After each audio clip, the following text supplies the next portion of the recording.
Magandang araw mga kapatid at mga kaibigan, at para naman po sa ating video sa araw na ito ay may pinamagatang nabibigatan ka na ba sa iyong pasanin? Pagod ka na ba?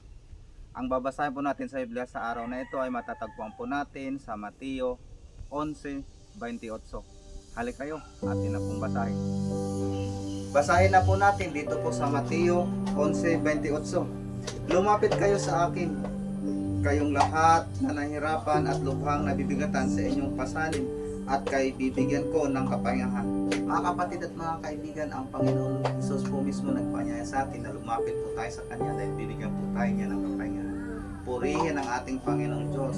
Hanggang sa sunod po natin na video, at sa mga hindi naman po nakasubscribe, sa mga bago pa lang po na nanonood sa ating channel, pwede po kayo mag-subscribe. Libreng-libre lang po mga kapatid at mga kaibigan. At patuloy po tayo ingatan ng ating Panginoong Diyos hanggang sa sunod po natin na video.